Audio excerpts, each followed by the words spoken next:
Hi guys, it's April Lee with Hope, Faith, and Thriving. I just want to come on here and check in and say hi to everybody.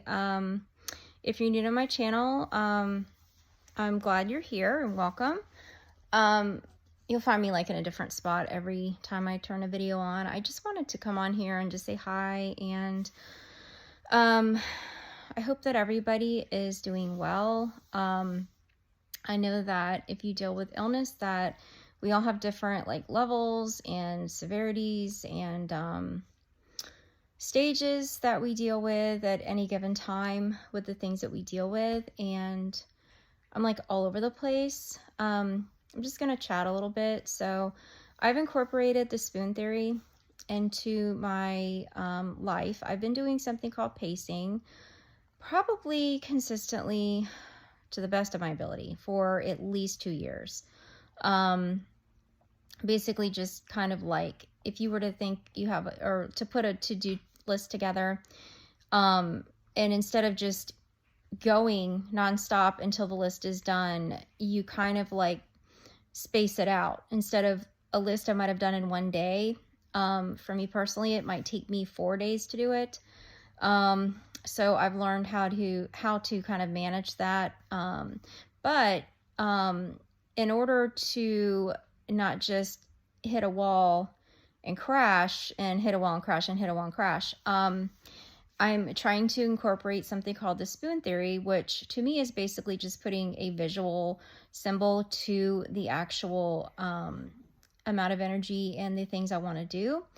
And I am on it. I'm really a little over a week into it, but realistically, I've only been able to like stick to a spoon theory plan on the days that I am not working. And on the days that I do work, yes, it is possible for most people, but for me and the type of job that I do, unless I just don't work at all or take care of one person, it is really impossible to pace unless I just say, or spoon theory, here's all the spoons, now I'm going to bed.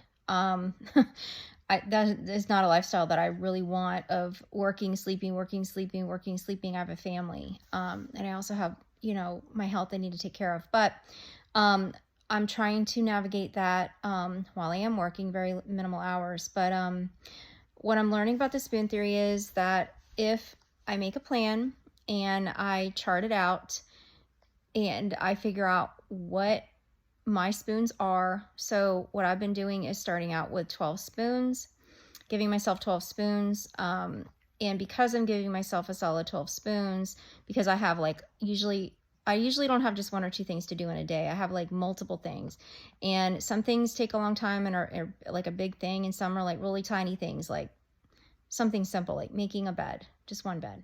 I mean, that's not going to take, on a bad day I maybe couldn't even make a bed, but on a good day, sure, I can make a bed. So maybe I'll be generous and allow one spoon. And I think it's better for me to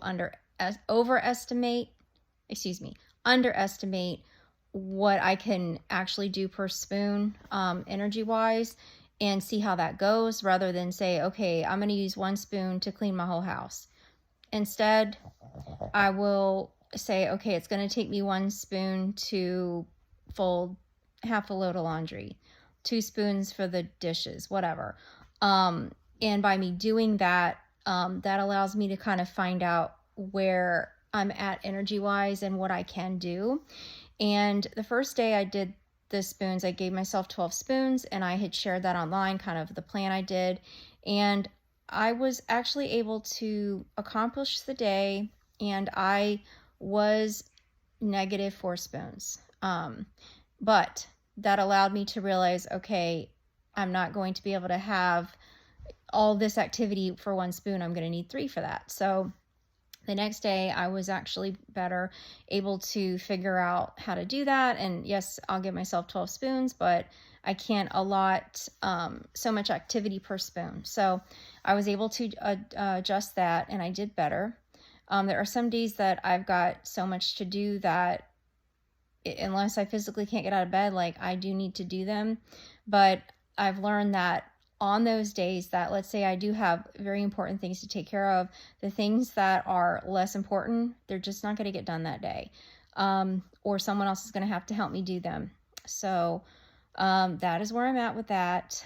I worked on Friday and Saturday, and I shared in one of my videos, I basically took me over 36 hours to recover from 9 hours of activity, which sounds insane, but it's realistic for me, and I hate it, but it's reality. So yesterday I had way too much to do, and I was not able to even make a plan with spoons.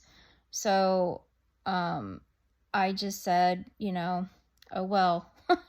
Oh well, what am I going to do? So today I haven't made a spoon chart per se, but in my mind I was like, all right, these are the things I'm going to do. So I got my kids to school. I purposely got up early and took a shower, even though of course it takes energy, but it did kind of wake me up a little bit.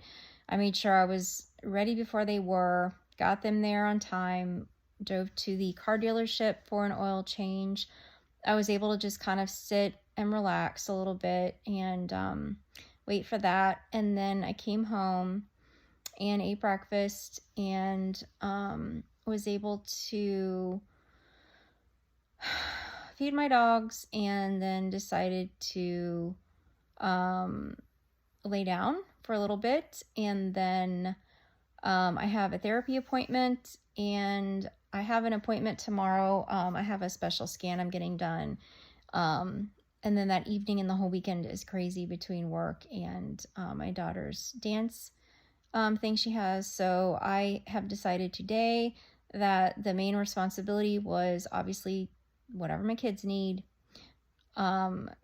making sure that I get my dogs fed, and that I rest after this oil change, which is what I'm doing. So I have my therapy appointment soon, and that is the only thing that is going to happen besides going to get my kids from school and getting my daughter to dance. This may sound like a lot of things to some people. It may sound like absolutely nothing to others, but this is how my day is.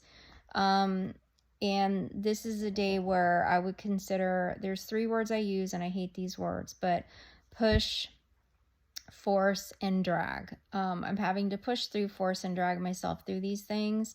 Not mentally over upset or anything like that. It's just that my body needs the rest, and I don't really have a choice. Like, these things have to get done. So I've decided, okay, the things that have to get done are going to get done, but nothing else is going to get done. My house looks decent because I've taken the spoons throughout the week to make sure dishes are, done, and like my bathrooms aren't totally disgusting, and beds are made, stuff like that. So my house is fine. Are my baseboards perfect? No. Are my floors mopped today? Nope. My ceiling fans are not dusty, thank God. Could things be more perfected? Sure, but I am not doing them today. So they are going to have to wait. And I might delegate at some point and get some help from my kids, which is fine because they're older, and they can, they learn how to do things, and it's helpful to me, and it's also teaching them how to do something and giving them something to do. So yeah, that's where I'm at with the spoon theory. Once I'm able to transition out of my work, I definitely am planning on being more productive in success using these spoons. I'm actually thinking about just getting some cute little plastic spoons, little pink ones or something, and sticking in a cup I have called Spoonie Sisters that I got from someone, and just, taking out the spoon as I do the activities, and when I'm noticing the spoons are low, and if I'm not, getting through the day as expected, then I'm going to set an alarm and give myself 30-minute intervals of rest and see if that helps me hop back into the pacing with the spoons. It's trial and error because, it's kind of predictable, but it's kind of not. Every day's different. I can always predict that when I work that I am going to need it. I kind of done the math on it. It's almost like I need 4 times. So every hour I spend, it's like I need 4 hours of recovery, which sounds insane, but it's just the way it is. Not necessarily lay down for 4 hours after, but if I've put all that effort in, I notice that I'm not back to my baseline for days. So if you add up all the hours, it's basically 3 to 4 hours per hour spent, which is just crazy to me. But yeah, my mind is clear, and I'm in a really good place mentally. I am on the Lexapro. This is week 2. It's 2.5 milligrams. I do not plan on increasing that medicine. It's doing just enough, and I think I just needed a little assistance. My will is strong, my fight is strong, my faith is strong. I'm super optimistic and positive, but it's just been difficult. It's been many years of this, and I needed that extra little something, and I'm so grateful and so happy that I chose to give myself that little push I needed.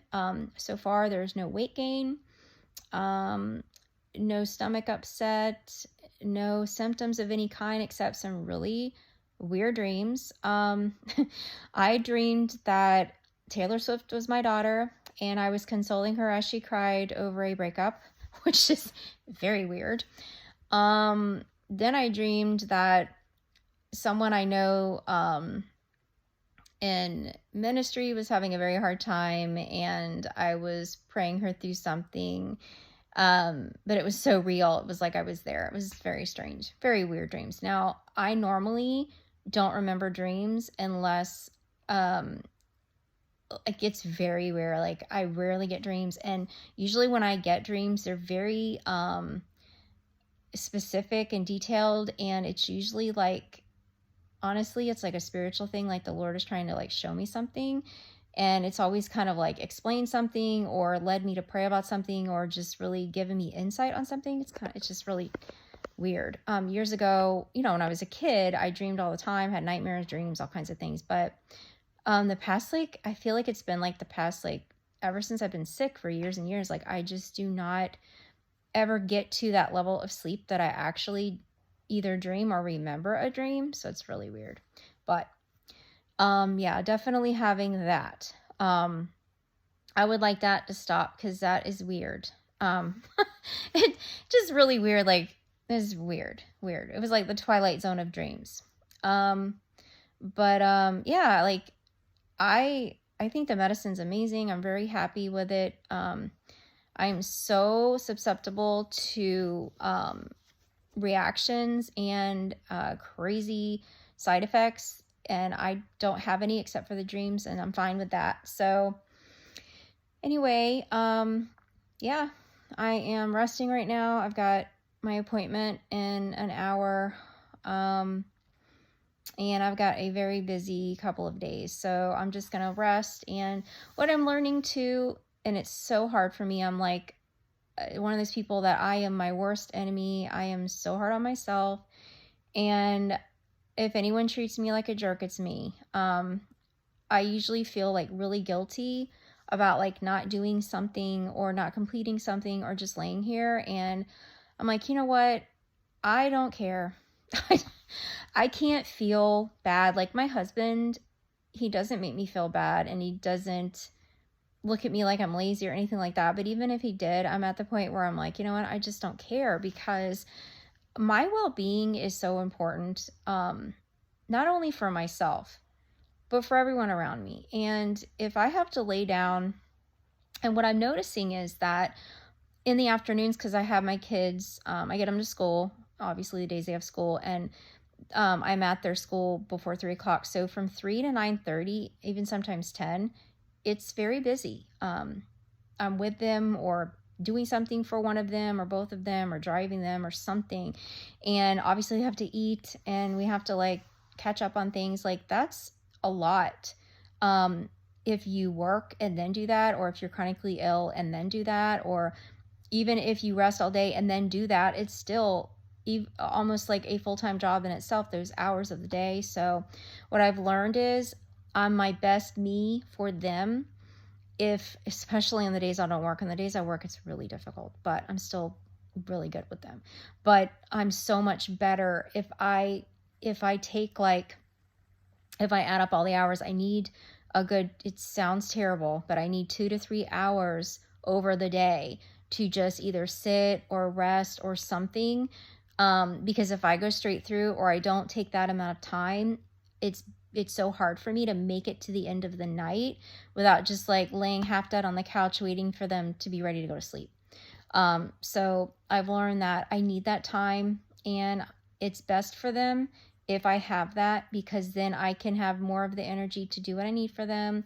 I'm more mentally better for them and emotionally better and in a better mood and all of that. So I'm learning to do that when it's available for me to do. So as far as today, I'm going to do that so that I know that, okay, I can get through that next half of the day, and I'm going to be the best mom and the best wife and the best me that I can be for myself and everyone around me. So we're getting up to 20 minutes. So if you are curious about anything, have any questions about any of the treatments I'm doing or the spoon theory, like what I'm doing with it or whatever, feel free to ask me, comment, like, share, whatever you want to do. I'm willing to help whoever needs help. So anyway, that's an update, and that's what I'm doing today. Hope everyone's doing okay. Bye.